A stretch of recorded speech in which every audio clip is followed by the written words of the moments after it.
최근 후대기 전력난을 겪은 베트남이 에너지 안보와 경제 발전을 보장해야 한다며 과거 중단된 원전 사업을 재개하려는 움직임을 보이고 있습니다. 이 사업을 2030년까지 복원하는 것을 목표로 삼았다고 천명하면서 뜬금없이 한국을 끌어들였는데요. 다름이 아니라 한국이 베트남의 무상으로 원전 개발 기술을 이전해 주어야 한다는 것이었습니다. 한국도 과거에 미국 정부로부터 원자력 기술을 전수받았고 현대에 들어 한국의 많은 기업들이 베트남에 둥지를 틀면서 많은 이득을 받기 때문에 한국이 베트남의 기술을 이전해 주어야 하는 의무가 있다는 것인데요.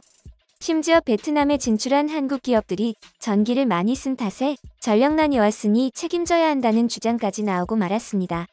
늘 한국을 호구로 보는 베트남을 더 이상 참아줄 수 없어진 한국 기업들은 특단의 조치를 내리며 베트남을 떠나고 있는 상황인데요. 어떻게 된 일인지 자세히 알아보도록 하겠습니다. 가히혼란의 시대라고 명명해도 될 만큼 다사다난한 2022년입니다. 2년여에 걸쳐 드디어 코로나 시대에 적응했나 싶었는데 올해 초 러시아가 일으킨 전쟁으로 전 세계 경제는 초토화되고 있죠. 에너지 공급난이 가중된 탓이었습니다. 에너지는 모든 산업의 근간이며 물가에 직접적인 영향을 미치는 요소로 자본주의 사회에서 가장 중요하다고 할 수 있는데요. 그래서 지난해 가을 중국이 발칵 뒤집힌 사건이 있었습니다. 바로 전력난 때문이었죠. 베트남은 포스트 차이나라는 별명에 걸맞게 꼭 중국처럼 전력난을 겪고 있습니다. 최근 베트남 정부는 석탄 공급 부족으로 인해 전력난에 직면할 수 있다며 시민들에게 절전을 당부하고 있는 상황인데요. 이 모든 것은 코로나로 베트남 내 석탄 생산량이 줄어든 가운데 우크라이나 사태로 수입 석탄 가격마저 치솟으면서 수급 불균형이 나타났기 때문입니다. 베트남은 전체 전력 생산량 중 약 3분의 1을 석탄에 의존하고 있습니다. 10년 전까지만 해도 베트남에서 생산하는 석탄만으로도 필요한 전력을 생산할 수 있었지만 이후 제조업을 중심으로 산업이 급격하게 발전하며 전력 수요 역시 급증해버렸죠. 코로나가 대규모로 확산되기 전에도 이미 베트남의 연간 전력 수요 증가율은 10%에 달할 정도였습니다. 큰돈 들이지 않고 빠르게 발전하기 위해 베트남 정부는 화력 발전 비중을 늘렸고 이 과정에서 한국 기업들에게 발전소 건설을 맡겼죠. 한국 기업들은 자연스럽게 베트남 전력 시장에서도 중요한 위치를 차지하게 되었던 것입니다.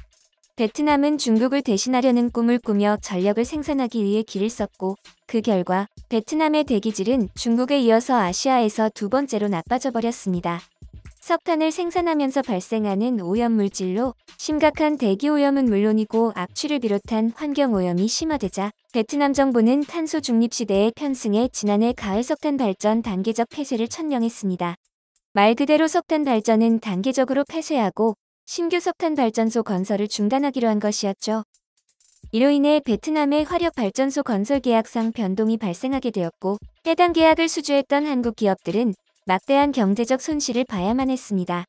하지만 결국 경제적 압박에 다시 석탄으로 돌아서고 있는데요. 오죽하면 호주로부터 더 많은 석탄을 들여오는 방안을 모색하고 있습니다. 베트남 산업통상부 장관은 호주에서 더 많은 석탄을 들여오기 위한 새 계약을 체결할 수 있도록 석탄 업체들과 회동 자리를 가지는 등 노력을 기울여 500만 톤의 석탄을 긴급 수입하는 데 성공했습니다. 그렇게 석탄 발전소 가동률을 최대치로 끌어올리고 있죠. 베트남 자체적으로는 석탄 발전 단계적 폐쇄를 늦추면서 안정적인 전력을 위해 발전량을 유지하겠다는 뜻과 함께 그동안 중단했던 원자력 발전을 다시 연구 개발해야 한다는 주장을 펼치고 있습니다. 6년 전 중단된 닌투언성 원전 사업이 거론되고 있는 상황인데요. 사실 베트남 정부는 2006년에 처음으로 원전 발전 계획을 발표한 바 있습니다. 2030년까지 총 15기가와트 규모의 원전 13기를 건설하겠다고 선언했었죠. 그 일환으로 닌투언성의 원전 프로젝트 2개를 추진했었는데요. 러시아 로사톰의 자회사인 ASE와 일본 원자력 발전이 사업을 맡아 450여 명의 전문 인력 교육을 지원하며 사업은 순항하는 듯 했습니다. 이르면 2020년부터 첫 원전을 가동할 예정이었지만 2016년에 돌연 사업이 중단되었습니다. 안전과 경제성을 이유로 들었던 것인데요.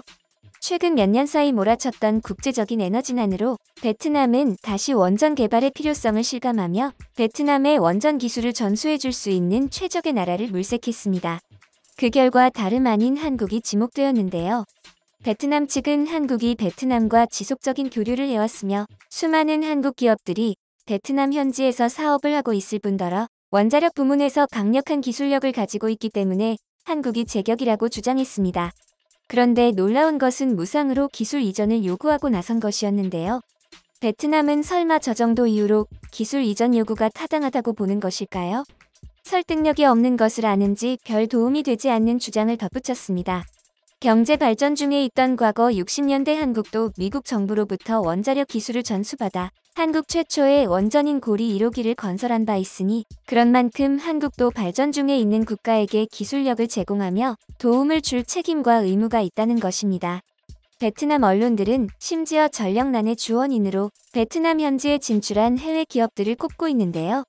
그중 한국 기업들의 지분이 가장 크니 한국이 마땅히 기술력을 지원해야 한다는 것입니다. 말만 들으면 한국 기업들이 전기세도 안 내고 공짜로 전기를 끌어다 쓰는 것 같은데 한국 기업들은 요금을 성실히 납부함은 물론 심지어 부가세도 지불해가며 에너지를 이용하고 있었던 터라 당황스럽기 짝이 없는 주장이었죠. 베트남 현지인들보다 더 많은 전기세를 내고도 한국에서처럼 마음껏 전기를 쓸 수도 없었습니다. 비단 이번 전력난이 아니더라도 베트남에서는 정전 및 단전이 빈번하게 일어나는데요. 그 경우 한국 기업의 공장들에서도 전기가 끊기는 것이 마찬가지였습니다. 그래서 그동안 베트남에 진출한 우리 기업들은 이득보다 피해를 더 많이 보고 있던 것으로 밝혀졌죠. 공장 라인이 잠시만 가동을 멈춰도 기본 수억에서 심한 경우 수백억 대의 손실이 발생할 수 있기 때문에 한국 기업들은 불안정한 베트남의 전력 리스크를 해결하기 위해 고군분투했습니다. 자체적인 긴급 발전 시스템 등을 갖추기 위해 기업에서 천문학적인 금액을 들여 자체 전력 저장 장치인 ESS를 설치해 대응해왔죠. 또 한미 관계와 한월 관계는 근본적으로 다르기 때문에 베트남은 이를 결코 동일시해서는 안 되는데요. 한국과 미국은 혈맹으로 이루어져 60년대에 그 같은 기술 이전이 가능했던 것이지 베트남과는 아무 상관이 없기 때문입니다. 베트남이 포스트 차이나로 불릴 수 있게 된 것은 전부 한국 덕분이라고 해도 과언이 아닌데요.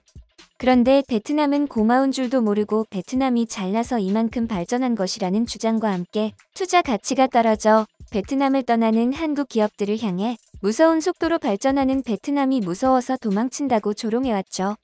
처음부터 끝까지 한국을 만만하게 보면서 주제를 모른 채 또 한국에 빌붙으려는 준비를 하고 있는 것인데요. 이에 베트남에 진출한 한국 기업들은 질릴 대로 질려버렸습니다. 에너지 기업들마저 그나마 가지고 있던 지분을 매각하면서 베트남 시장에서 완전히 철수하려는 움직임을 보이고 있죠.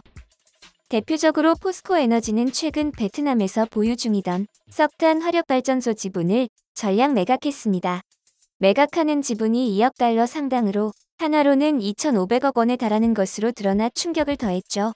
포스코가 철수한 발전소는 베트남 전력공사와 25년에 걸친 장기 계약이었는데요. 그만큼 안정적인 매출이 보장되어 있었음에도 불구하고 베트남 정부의 철딱선이 없는 태도와 더불어 국제사회의 과제로 당면한 탄소 배출 적감 등을 이유로 따져봤을 때 그리 큰 이익이 되지 않을 거라고 판단해 철수를 결정했습니다. 상황을 지켜보던 일본은 이때다 싶어 베트남 전력시장으로의 진출을 꾀하고 있는데요. 베트남과 일본의 이해관계가 맞아떨어지는 경우가 많았고 그만큼 여러 분야에서 함께했던 만큼 이번 일에 있어서도 두 국가가 손잡게 될 가능성이 커지고 있습니다. 그런데 재미있는 것은 베트남이 늘 울며 겨자 먹기로 일본을 선택할 수밖에 없었다는 것인데요. 베트남은 늘 한국이 베트남의 인프라, 베트남의 건물을 지어주고 한국이 베트남의 기술을 전수해주고 한국의 기업들이 더 많이 베트남에 들어와 주길 바랐는데 한국이 눈치 빠르게 베트남을 슬슬 손절하자 남은 것은 일본밖에 없었기 때문에 늘 일본과 함께 해야 했다는 것이죠. 베트남으로서도 어쩔 수 없는 선택이었습니다. 이번 사업은 특히 더 같이 하기 싫어하는 것이 일본의 원전은 세계적으로도 신뢰도가 바닥이기 때문입니다. 베트남은 뒤늦게 발등에 불이 떨어져 한국의 마음을 돌리기 위해 애쓰고 있는데요. 베트남 전력당국에서 새로운 천연가스 발전소를 건설하는 데 삼성물산을 사업자로 선정하며 5억 달러가 넘는 규모의 초대형 계약을 한국에게 몰아준 것이 바로 그 예이죠. 하지만 베트남의 정이 떨어질 대로 떨어진 한국 기업들은 뒤도 안 돌아보고 가장 먼저 탈출하기 위해 길을 쓰고 있는 상황인데요.